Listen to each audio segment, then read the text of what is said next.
আসসালামু আলাইকুম। আজকে কথা বলবো প্রপার্টি ডেভেলপমেন্ট এবং কিভাবে ইউকেতে প্রপার্টি ডেভেলপমেন্টটা হয়। আপনারা যারা ইউকের বিভিন্ন শহর থেকে আমাদের কাছে জানতে চেয়েছেন যে প্রপার্টি ডেভেলপমেন্টের প্রসেসটা আসলে কি বা কিভাবে করা যায়, আপনাদের জন্য প্রথমে আপনাদেরকে খুঁজে বের করতে হবে যে পটেনশিয়াল যে জায়গাটা আছে, সে যে জায়গাটাতে আপনারা আসলে ডেভেলপমেন্টটা করতে চান সেটা আসলে সম্ভব কিনা। অনেক ক্ষেত্রেই আপনারা জায়গা পাবেন যেটাতে অলরেডি প্ল্যানিং করা আছে, সেই ক্ষেত্রে আপনাদের আর প্ল্যানিং করতে হবে না। কিন্তু প্ল্যানিং পারমিশন ছাড়া যদি কোনো প্রপার্টি আপনারা বা ল্যান্ড আপনারা ক্রয় করেন, সেই ক্ষেত্রে আপনাদেরকে প্ল্যানিং পারমিশন করিয়ে দিতে হবে। প্রসেসটা হচ্ছে, প্রথমে আপনারা সোর্স করবেন প্রপার্টিটা, অবশ্যই দেখে নেবেন সঠিক মূল্য দিচ্ছেন কিনা। তারপর আপনাদের নামে নিয়ে আসবেন কোনো সলিসিটরের মাধ্যমে, আর্কিটেকচারাল ডিজাইন যদি আপনার প্ল্যানিং পারমিশন না থাকে। তারপর হচ্ছে প্রি কনস্ট্রাকশন, কনস্ট্রাকশনটাকে শুরু করার পূর্বে যে কাজগুলো রয়েছে এটাকেই প্রি কনস্ট্রাকশন বলা হয়। তারপর হচ্ছে রিয়েল কনস্ট্রাকশন ফেজ, তারপর হচ্ছে ফিনিশিং। এই সমস্ত কাজগুলো আপনাদেরকে করতে হবে একটা প্রপার কমপ্লিট প্রপার্টি ডেভেলপমেন্ট করার জন্য।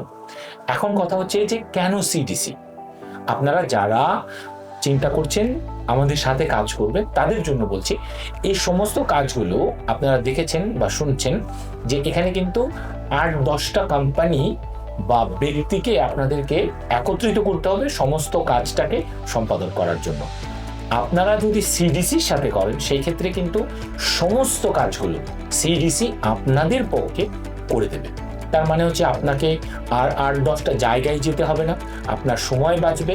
এবং সবচেয়ে বড় যে কথাটা, এটা হচ্ছে ইউকেতে যেহেতু সিডিসির হিউজ এক্সপিরিয়েন্স রয়েছে, ইউকেতে আপনারা সুলভ মূল্যে এবং সবচেয়ে কম সময়ে এক্সপার্ট দ্বারা বিল্ডিংটা বানাতে পারবেন। তার মানে হচ্ছে আপনার যে বিল্ডিং, এই বিল্ডিংটা স্ট্রং হবে, মার্কেটের উপযোগী হবে এবং বিক্রির ক্ষেত্রে আপনারা কিন্তু অনেক সুযোগ সুবিধা পাবেন।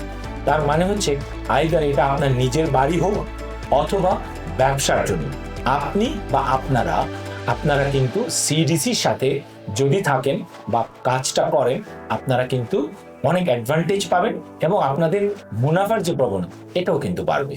ধন্যবাদ।